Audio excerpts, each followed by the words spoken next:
दोस्तों एक पत्नी है, वह कातिल पत्नी जिसने एक नहीं अपने दो पतियों को रास्ते से हटा दिया, यानी उनको ठिकाने लगा दिया। दोस्तों उसके सर के ऊपर कहते हैं कि आशिकी का भूत इस तरह से सवार था कि वह अपने दो पतियों को ठिकाने लगा देती है। और दोस्तों कहते हैं कि आपने बॉलीवुड फिल्म 7 खून माफ तो देखे होंगे, जिसमें एक एक्टर से जो महिला एक्टर्स रहती है वह एक एक कर करके अपने कई पतियों को ठिकाने लगाती चली जाती है।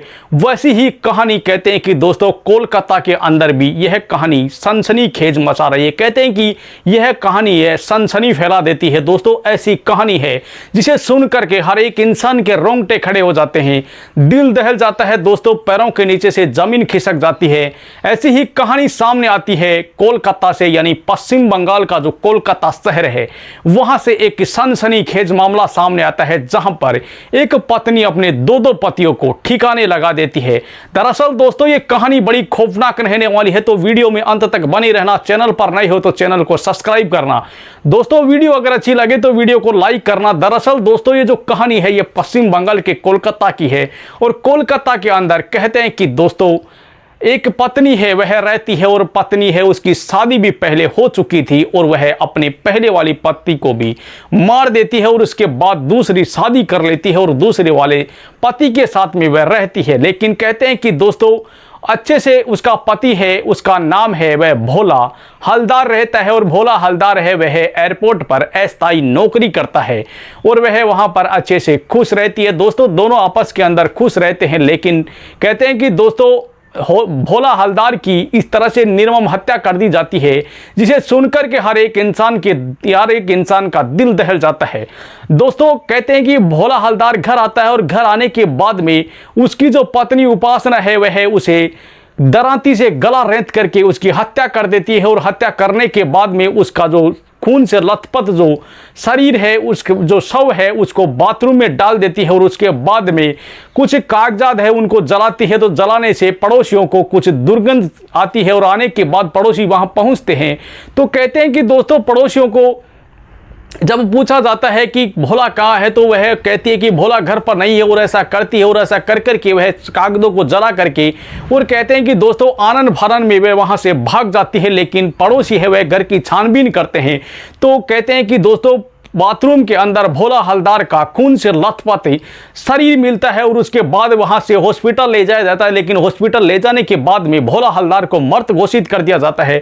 डॉक्टर्स उसे मृत घोषित कर देते हैं, क्योंकि उसका खून है वह काफ़ी ज़्यादा बह चुका था, क्योंकि उसके शरीर के ऊपर दरांती से ताबड़तोड़ वार किए गए थे और काफ़ी ज़्यादा वार किए गए थे, जिसके चलते भोला हलदार का खून ज़्यादा बह जाता है और वह मौत की नींद सो जाता है। दोस्तों उसकी हत्या हो जाती है। उसके बाद वहाँ पुलिस आती है, और पुलिस आने के बाद में पुलिस है इस मामले की जांच में जुटती है। लेकिन दोस्तों कहते हैं कि वहां कुछ मिलता नहीं है, तो पुलिस है वह उपासना की जो बैकग्राउंड है वह खंगाला जाता है, और खंगालने के बाद में जब उसका बैकग्राउंड खंगाला जाता है उसकी, तो पता चलता है दोस्तों पुलिस भी हैरान रह जाती है ऐसा सुन करके, ऐसा देख करके कि आखिरकार उपासना इतनी बड़ी कातिल भी है क्या। क्योंकि दोस्तों उसके ऊपर पहले भी एक मुकदमा था, और अपने पति को आत्महत्या से उकसाने का मुकदमा था। दोस्तों वह अपने पहले वाले पति को आत्महत्या के लिए उकसाती है, और उसके ऊपर ससुराल वाले हैं वह आत्महत्या पर उकसाने के लिए उसके ऊपर मुकदमा दर्ज कराते हैं, और मुकदमा दर्ज करने के बाद वो फरार हो जाती है। लेकिन पुलिस उन्हें गिरफ्तार कर लेती है, और गिरफ्तार कर करके उस पर मुकदमा चलता है। लेकिन दोस्तों उसको हिरासत में भी लिया जाता है, लेकिन उसके बाद उसकी जमानत हो जाती है, और जमानत होने के बाद में कहते हैं कि दोस्तों वह वहां से कोलकाता आ जाती है, और कोलकाता आने के बाद में वो भोला हलदार के साथ में दूसरी शादी कर लेती है। लेकिन दोस्तों कहते हैं कि दोनों के बाद से काफ़ी ज़्यादा लड़ाई झगड़े होते थे, क्योंकि भोला हलदार अपनी पहले वाली पत्नी के पास जाना चाहता था, और वह उसके पास जाने नहीं देना चाहती थी। दोस्तों दोनों के बीच में काफ़ी ज़्यादा झगड़े होते थे, घर के अंदर काफ़ी ज़्यादा मारपीट तक की झगड़े वह पहुँच जाते थे। लेकिन कहते हैं कि दोस्तों काफ़ी समय से उन दोनों के बीच में लड़ाई झगड़ा हो रहा था, और वह कहते हैं कि दोस्तों उसके बाद में वह भोला हलदार को ठिकाने लगा देती है, और ठिकाने भी इस तरह से लगाते हैं कि दरांती से वह भोला हलदार के शरीर के ऊपर इतने ज़्यादा ताबड़तोड़ वार करती है कि उसके शरीर को खून में लथपथ अवस्था में वह बाथरूम में छोड़ करके वहां से फरार हो जाती है और वह कहते हैं कि दोस्तों जम्मू कश्मीर भाग जाती है। दोस्तों वह काफ़ी दूर चली जाती है, पुलिस है इस मामले की जांच करती है लेकिन वो मिलती नहीं है कहीं दोस्तों। लेकिन उसके बाद पुलिस को शक होता है और शक के दायरे के अंदर उसका प्रेमी होता है शुभा राजबांगर सिंह, उसके उर्फ फोटला, उसको गिरफ्तार कर लेती है और गिरफ्तार कर करके उसको हिरासत में लेती है और उससे पूछताछ करती है। तो पुलिस को पता चलता है कि जो धारदार हथियार था वह उसी ने मुहैया करवाया था, शुभा ने ही। और शुभा उसके ऊपर कहते हैं कि पूरी साजिश जो जालसाजी थी वो पूरी उसी की थी, यानी कि उपासना का जो प्रेमी था उसकी ही पूरी जाल है वह रचा हुआ था। पूरी कहानी का उसे पता था कि उपासना क्या करने वाली है और उपासना के ऊपर क्या क्या करने वाली है। उपासना के जो भी बात थी वह उससे पूरी तरह से वाकिफ था, पूरी घटना से वह वाकिफ था। इसलिए पुलिस उसे हिरासत में लेकर के उससे कड़ी पूछताछ करती है और कड़ी पूछताछ करती है तो वह सब कुछ उगल देता है दोस्तों। उसके बाद में पुलिस है उसे कहती है कि अपनी हिरासत में ले लेती है और उसे कड़ी पूछताछ करती रहती है दोस्तों।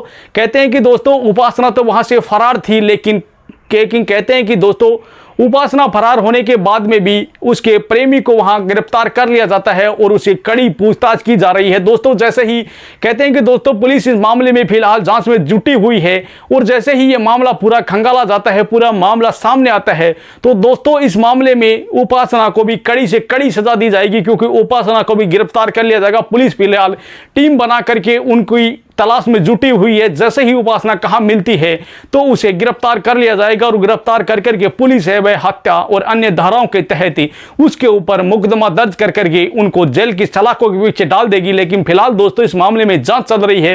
तो दोस्तों ये कहानी आपको कैसी लगी कमेंट बॉक्स में जरूर बताना। चैनल पर नए हो तो चैनल को सब्सक्राइब करना, वीडियो अगर अच्छी लगे तो वीडियो को लाइक करना। दरअसल दोस्तों ये कहानी सुनाने का मकसद है ये किसी के दिल को ठेस पहुंचाना या किसी को परेशान करना नहीं है, जबकि समाज में जागरूकता लाना ताकि हमारा समाज जागरूक हो और हमारे सामने जो नई नई घटनाएं, जो प्रेम संबंध, जो प्रेम प्रसंग के जो मामले हमारे सामने आ रहे हैं यह कई हद तक हमें तोड़ देते हैं। कहते हैं कि दोस्तों दिल को झकझोर देते हैं, ऐसी घटनाएं हमारे सामने आ रही है दोस्तों। इसमें भी आपने कहानी में देखा होगा कि उपासना नाम की जो लड़की थी उसने एक नहीं जबकि दो पतियों को ठिकाने लगा दिया दोस्तों। उसने प्यार की आड़ के अंदर कहते हैं कि अपने आशिक के साथ मिलकर के दूसरे पति को भी उसने ठिकाने लगा दिया, यानी भोला हलदार जिसका दूसरा पति था उसको उसने कहते हैं कि दोस्तों ठिकाने लगा दिया। कहते हैं कि दोस्तों इतनी निर्मम हत्या कर दी जाती है दोस्तों। ये प्रेम प्रसंग के मामले दिन प्रतिदिन बढ़ते जा रहे हैं। हमारे समाज में ये मामले हैं यह रुकने का नाम नहीं ले रहे हैं दोस्तों। दिन प्रतिदिन हमारे सामने नई नई घटनाएं सामने आ रही हैं।